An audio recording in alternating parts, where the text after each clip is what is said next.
Here's Bimbo Coles at the Greenbrier East Spartans. Bimbo, tonight, things kind of didn't go your way. Did you feel like you guys were a little lackluster after playing so many games this week?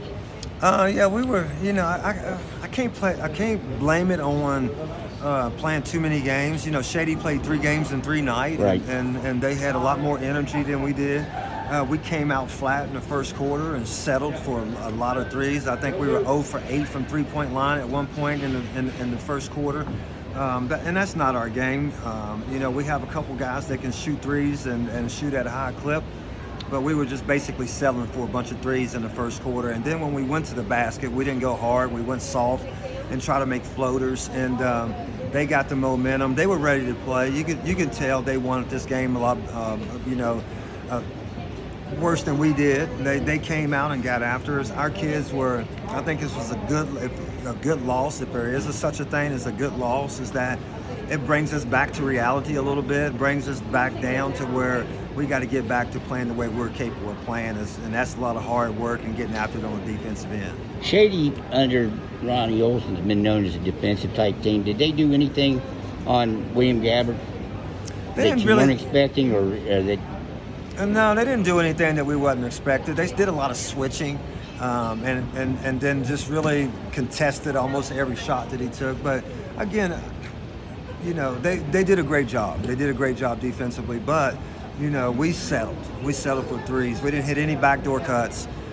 When we cut, we didn't even cut with a purpose. Usually I tell our kids every time we cut, we got to cut for a purpose to score, whether you get the ball or not.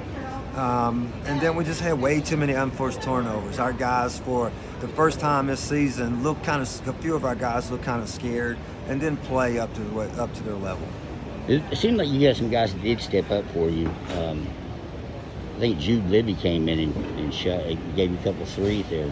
Yeah, Jude Libby did come off the bench and give us a little spark. He's a big kid who can push big guys around, but he's not like a power post player. He's a three-point shooter. He spreads the court for us. People don't know much about him, but he did come off the bench and do some good things for us. Cam Mann's had 8 straight points for them in the fourth quarter. Are they a tough matchup because you want to slow down the Twins, and when you got Todd Duncan hitting from 30 feet, does that make it a tough matchup to get with those other guys when maybe you're trying to help off on the Twins and slow them down?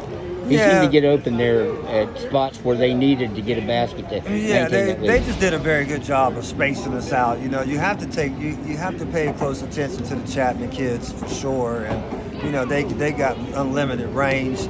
So just with their range and also the Duncan kid with his range, they really spaced the floor out really well. And then they can get backdoor cuts, and they get the other kids get a lot of opportunities just because of the way them three play.